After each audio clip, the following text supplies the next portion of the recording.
Eu acredito que mudanças vão acontecer diariamente, né?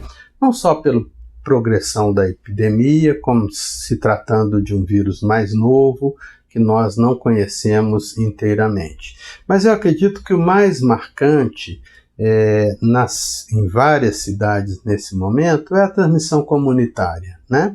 A partir do momento que o caso suspeito não é mais aquele que veio do exterior, e sim a possibilidade da transmissão local, isso muda completamente as ações da vigilância epidemiológica, as ações a serem feitas com a população, a necessidade de exames laboratoriais, né? Tudo isso muda de perfil quando você começa a ter transmissão comunitária. Então hoje não faz sentido neste momento, com a infraestrutura que nós temos, ficar fazendo testes em todo mundo, preservar esses testes para casos graves, para as indicações corretas da vigilância epidemiológica, né? E as medidas de afastamento social passam a ser mais importantes. Então, realmente, as pessoas só devem sair de casa por necessidade, quando trabalham por seu trabalho, né?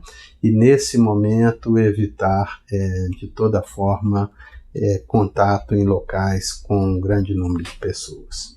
Como nós dissemos, se trata de um vírus novo e de transmissão aparentemente fácil, por gotículas via respiratória, né? Por contato indireto, é provável que o número de pessoas infectadas seja muito grande, independente de nós tomarmos as medidas corretas. No entanto, o que nós podemos fazer é evitar uma proliferação muito abrupta do vírus, fazendo com que eu tenha uma quantidade de casos muito grande no grupo de risco, que exceda a nossa capacidade de tratamento, os nossos leitos de UTI, né? Então essas medidas sociais são muito importantes, mesmo que elas no final não tenham diminuído o número total de casos, mas pelo menos esses casos acontecem num ritmo em que o nosso serviço de saúde é capaz de atuar. Então realmente é importante que as pessoas sigam as orientações das autoridades sanitárias. Embora algumas pessoas no exterior estejam criticando o Brasil, né, na forma de enfrentamento do coronavírus, se nós nos compararmos com outros países, e talvez aí a mídia tenha desempenhado um papel muito importante, nós estamos tomando medidas muito antes da transmissão local se iniciar, né?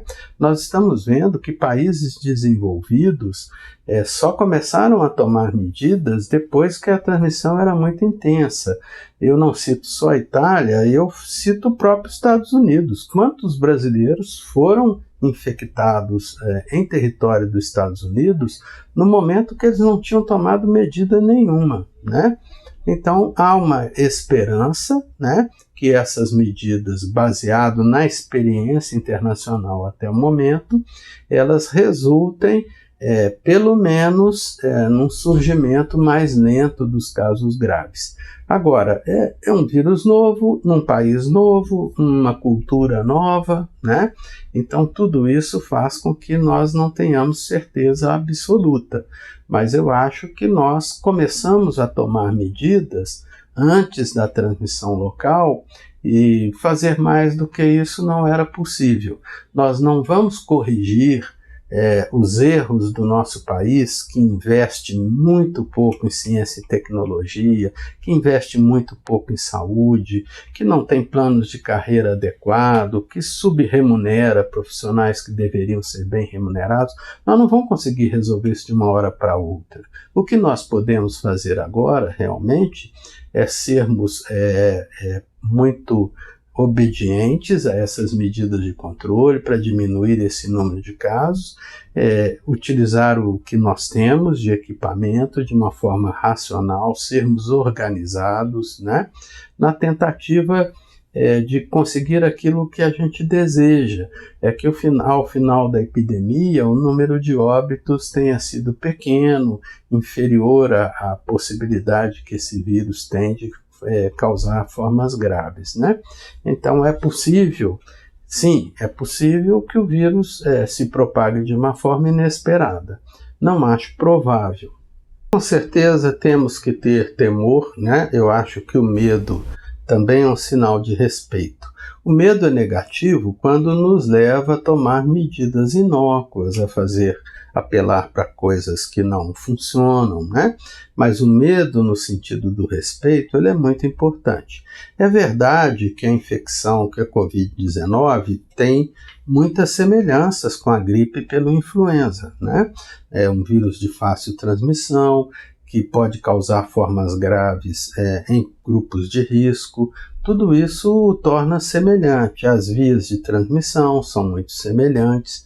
Agora, nós temos duas diferenças muito importantes. A primeira diferença é que a letalidade, ou seja, o percentual daqueles infectados que vão a óbito é muito mais alta na Covid-19. Então, se nós pegarmos acima de 80 anos, em que os outros países tiveram uma letalidade de 15%, por mais grave que a influenza seja, e é muito grave nesse grupo etário, ela nunca atinge essa letalidade. A outra diferença é que para a influenza nós temos vacina para proteger esse grupo de risco, enquanto infelizmente para o novo coronavírus não temos vacinas.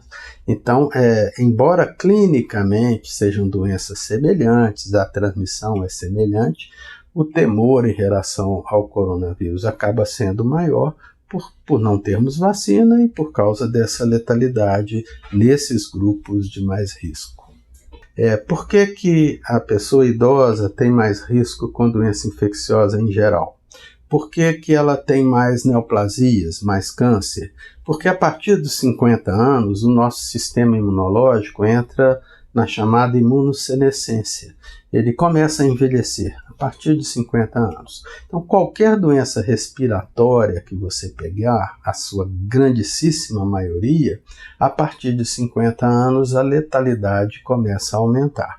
A partir de qual idade aumenta de uma forma mais preocupante? Depende da doença e até da visão do próprio país. Então, há países que consideram idosos, nessa perspectiva, 65 anos. Há países que consideram 60.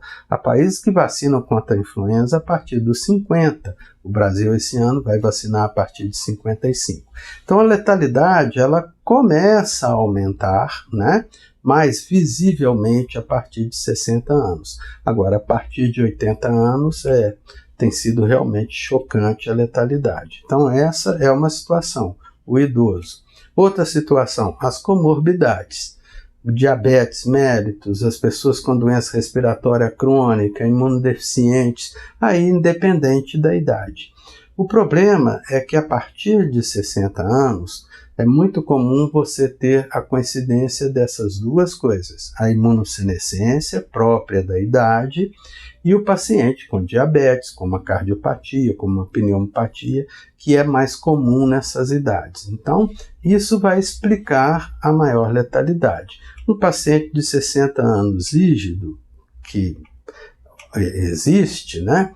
E um paciente de 60 anos que é hipertenso, tem um diabetes tipo 2, já teve uma complicação cardíaca, eles se comportam de forma muito diferente. Agora, a mensagem para a população tem que ser clara. Se eu ficar detalhando muito, a população não entende bem.